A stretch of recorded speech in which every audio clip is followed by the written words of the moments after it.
Jesus revelou quem ele era antes mesmo da criação do mundo.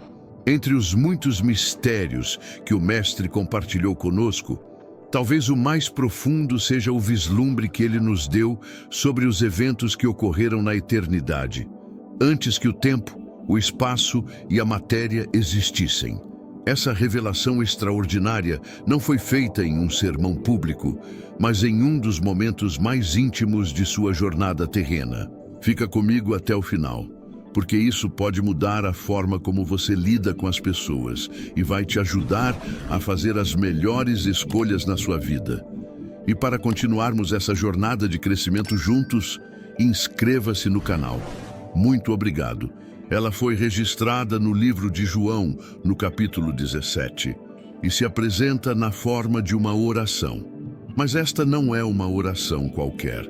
É, sem dúvida, a oração mais significativa já feita, proferida pela pessoa mais extraordinária que já existiu.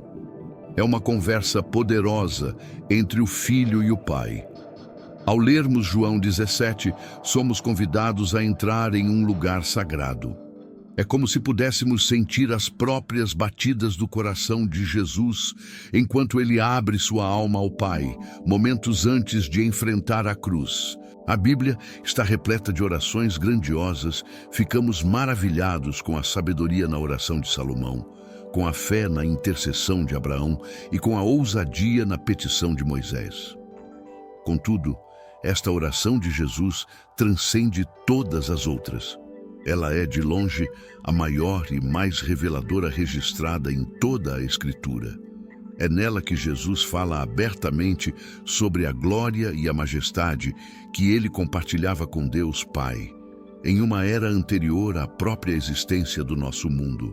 Vamos ouvir as suas palavras, conforme registrado em João, capítulo 17, dos versículos 1 ao 5.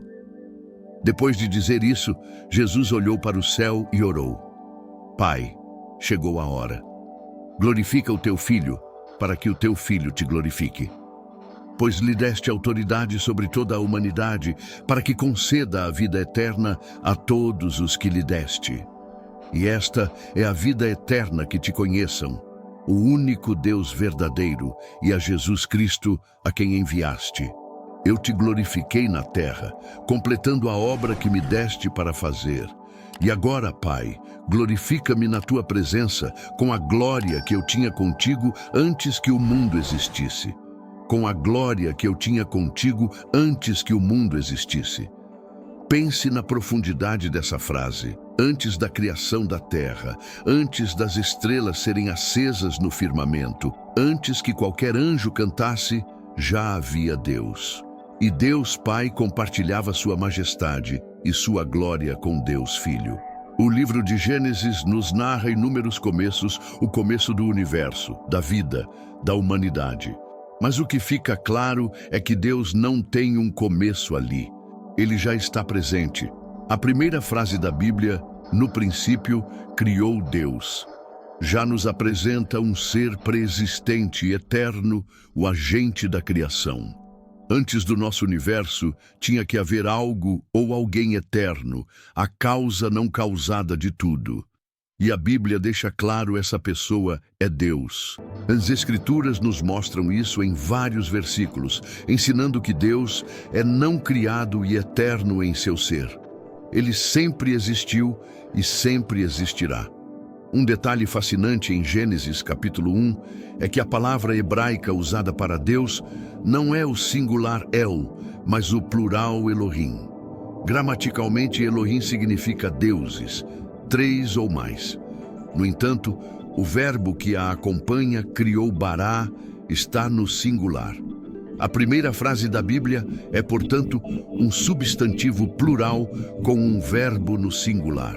Gramaticalmente, pode parecer incorreto, mas teologicamente é profundamente correto. É uma pista, uma sombra da verdade que seria plenamente revelada. Mais tarde, nosso Deus é 3 em um Pai, Filho e Espírito Santo. Uma oração verdadeira, como a de Jesus, sempre revela o íntimo de uma pessoa. E João 17 é uma oportunidade única que o Espírito Santo nos dá para olharmos a natureza e o coração do próprio Jesus. Nesta oração, ele aborda os temas centrais de seu evangelho e de sua missão. Seu primeiro pedido é para ser glorificado. Pai, chegou a hora.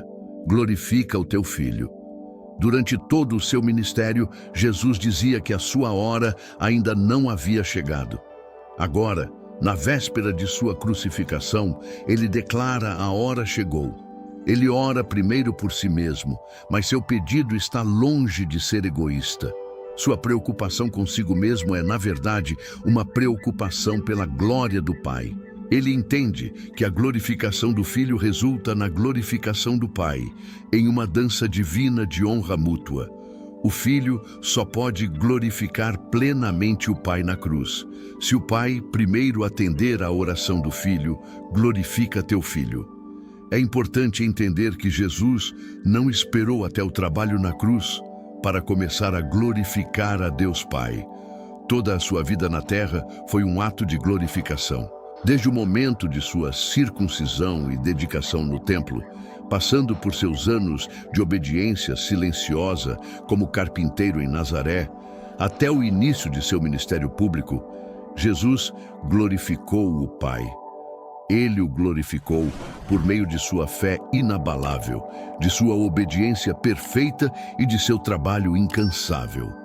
Cada sermão pregado nas colinas da Galileia, cada pessoa cega que voltou a ver, cada doente que foi curado, cada instrução e treinamento dado pacientemente aos discípulos. Tudo era para a glória do Pai. Cada confronto corajoso com os líderes religiosos hipócritas, cada pergunta sábia respondida, cada toque amoroso estendido a um marginalizado, tudo, absolutamente tudo, glorificou a Deus Pai. Então, quando lemos Jesus dizer: eu terminei a obra, ele fala com uma confiança e certeza divinas. Ele vê o trabalho na cruz, que ainda estava por vir, como se já estivesse concluído. Sua vitória era certa. E o que ele pede? Ele pede ao Pai para glorificá-lo, mas não com uma glória humana, e sim com a mesma glória que o próprio Pai tem. A oração de Jesus não é uma expressão de independência, mas de total e contínua dependência de Deus Pai. No mundo, inúmeras pessoas buscam seus próprios louvores, sua própria atenção. Elas pedem para serem glorificadas. Mas o pedido delas é vastamente diferente da oração de Jesus, pois a diferença reside entre a dependência humilde e a independência orgulhosa. E aqui, voltamos ao ponto central com a glória que eu tinha contigo antes que o mundo existisse. Jesus tinha plena consciência de sua pré-existência e da natureza gloriosa dessa existência. Ele sabia que houve um tempo, ou melhor, uma eternidade passada, quando Deus o Filho e Deus o Pai compartilhavam uma glória mútua e indescritível. Jesus não poderia orar de forma honesta ou sã desta maneira se ele não fosse o próprio Yahweh, igual a Deus Pai. E a prova disso está nas próprias escrituras hebraicas. Em Isaías, capítulo 42, versículo 8, o próprio Yahweh proclama: eu sou o Senhor, este é o meu nome. Não darei a minha glória a nenhum outro, nem a minha honra às imagens de escultura. Se Deus declara que não compartilha sua glória com ninguém, e Jesus afirma que compartilhava a glória com o Pai, a única conclusão lógica é que Jesus é Deus. Se Deus Pai e Deus Filho compartilham a sua glória, ambos devem ser Yahweh. O pedido principal de Jesus, portanto, era que o Pai o recebesse de volta àquela glória celestial que ele havia voluntariamente deixado de lado para cumprir sua tarefa na terra. Este pedido de retorno à sua glória original implica, de maneira inequívoca e inegável, sua preexistência e sua igualdade com o Pai. E confirma a sua outra afirmação chocante, em João, capítulo 10, versículo 30. Eu e o Pai somos um. O Evangelho de João, do início ao fim, enfatiza a glória de Jesus. O apóstolo teve o cuidado de registrar as muitas maneiras como Jesus se referiu à sua própria glória, culminando nesta oração. Os eventos que levaram à crucificação, começando com a traição de Judas, foram o gatilho para essa glorificação.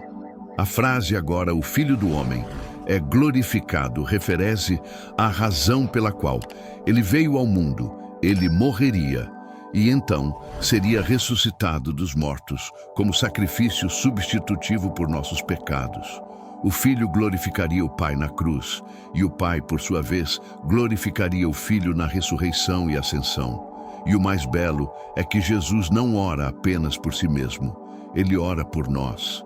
Em João capítulo 17, versículo 24, ele diz: Pai, quero que os que me deste estejam comigo onde eu estou e vejam a minha glória, a glória que me deste, porque me amaste antes da criação do mundo. Sejamos o que formos em nossas vidas espirituais. Devemos tudo a este Salvador. Um Salvador que se deu por nós, que orou por nós para que pudéssemos ser um com Ele e que nos deu um padrão perfeito a seguir em nossas próprias vidas de oração. Essa glória que Ele tinha antes do mundo e pediu de volta ao Pai é a mesma glória que veremos um dia. E é a mesma glória que o apóstolo João teve um vislumbre chocante anos mais tarde, em uma ilha solitária. Anos se passaram, os apóstolos se espalharam, a igreja primitiva cresceu em meio à perseguição. E João, o discípulo amado, agora um homem idoso, encontrava-se exilado na ilha rochosa de Patmos. Foi lá, no dia do Senhor, que o véu entre o céu e a terra foi rasgado para ele. Vemos Jesus em sua glória novamente, desta vez no livro do Apocalipse. No livro do Apocalipse, João recebe a ordem de documentar as coisas que viu, as que são e as que hão de acontecer. E a primeira coisa que ele vê é um Jesus poderoso, um Jesus glorificado que não se compara a nenhum homem comum, nem mesmo ao Jesus que ele conheceu caminhando pelas estradas poeirentas da Judéia. Em Apocalipse, capítulo 1, versículos 12 e 13, João relata: virei-me para ver quem falava comigo. E, ao virar-me, vi 7 candelabros de ouro, e no meio dos candelabros, alguém semelhante a um filho de homem, vestido com uma túnica que chegava aos pés e com um cinto de ouro ao redor do peito. Era isso. João havia visto o Filho do Homem, o honrado e agora glorificado Jesus Cristo. A voz alta que ele ouviu era distinta e marcante, como o som de uma trombeta. Era uma voz de autoridade absoluta. E essa voz poderosa se identifica, é a voz do Alfa e do Ômega, o primeiro e o último, aquele que está no início e no fim de todas as coisas. Como Jesus se identifica com esses mesmos nomes no versículo 18, sabemos sem sombra de dúvida que era a voz alta de Jesus. O primeiro e o último é um título que pertence exclusivamente ao Senhor Yahvé, o Deus de Israel. Alfa e Ômega, as primeira e última letras do alfabeto grego, carregam a mesma ideia de totalidade e soberania.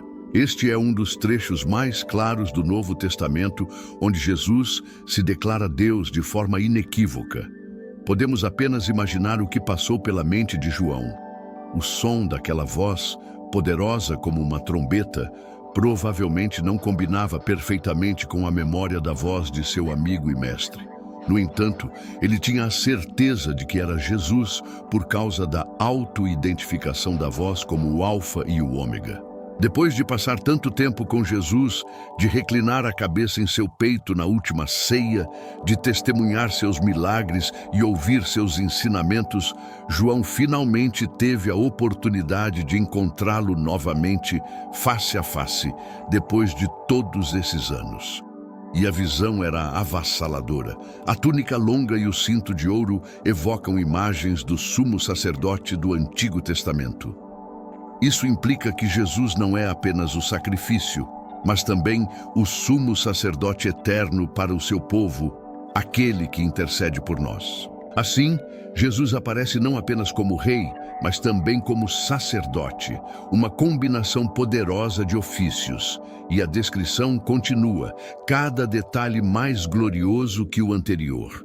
João escreve, sua cabeça e seus cabelos eram brancos como a lã, tão brancos como a neve, e seus olhos eram como chama de fogo. Seus pés eram como o bronze polido, refinado numa fornalha, e sua voz era como o som de muitas águas. Apocalipse, capítulo 1, versículo 14 e 15. A descrição de seus olhos como chama de fogo é semelhante à que temos de um ser angelical no livro de Daniel, sugerindo um olhar que penetra tudo, que vê a verdade, que julga com retidão. Seus pés, como bronze incandescente, falam de força e pureza inabaláveis. E sua voz, não mais como uma trombeta, mas agora como o rugido de muitas águas, de uma cachoeira poderosa, denota uma autoridade irresistível e majestosa. As características que lembram anjos, vistas em visões de Daniel e Ezequiel, não servem para rebaixar Jesus ao nível dos anjos. Pelo contrário, servem para enfatizar sua imensa grandeza. Ele não pode ser retratado como menos glorioso que o mais glorioso dos anjos. Na verdade, sua glória os excede infinitamente. A visão de João continua, revelando a autoridade cósmica de Cristo.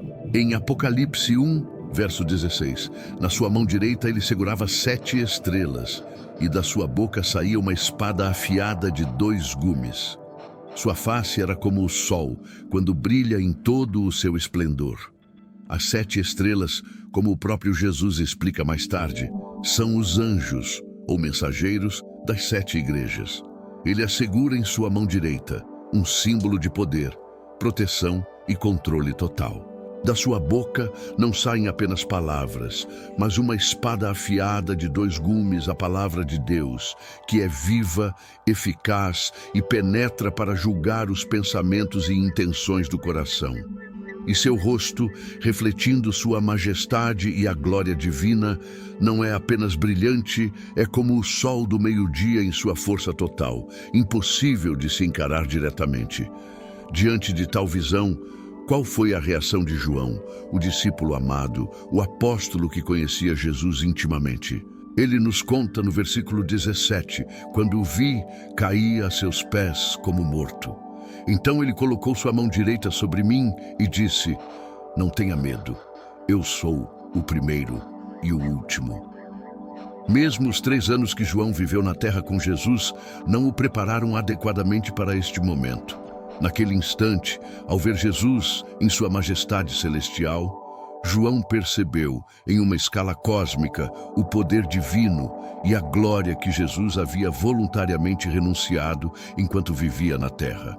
Ele compreendeu a profundidade de Filipenses 27, que diz que Jesus esvaziou-se a si mesmo, vindo a ser servo, tornando-se semelhante aos homens. Ele se tornou totalmente humano, sem pecado, sem nunca deixar de ser totalmente Deus.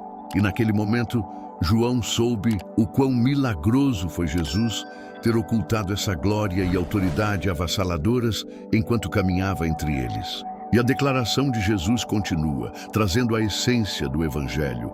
Eu sou o vivente, estive morto, mas eis que estou vivo para todo sempre, e tenho as chaves da morte e do Hades.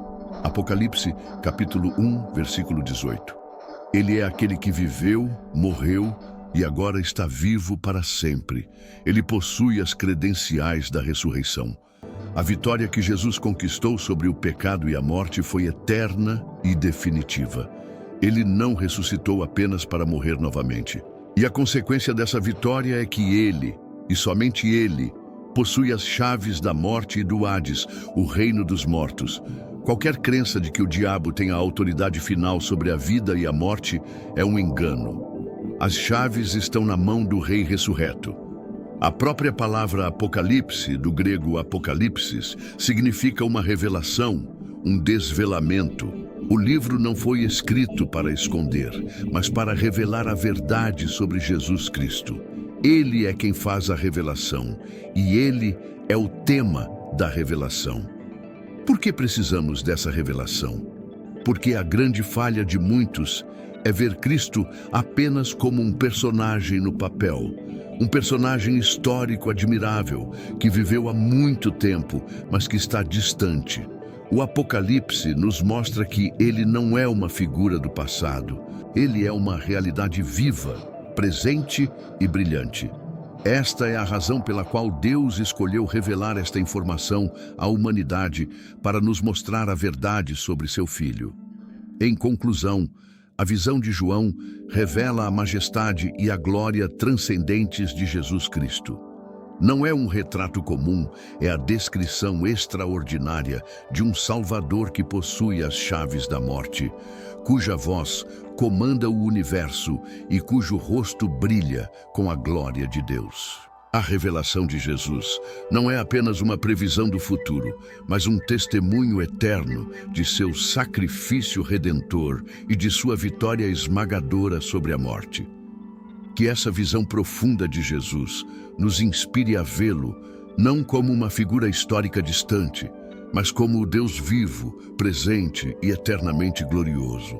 Assim como João, que caiu a seus pés como morto, somos chamados a nos render em reverência e adoração diante do Salvador que vive para sempre.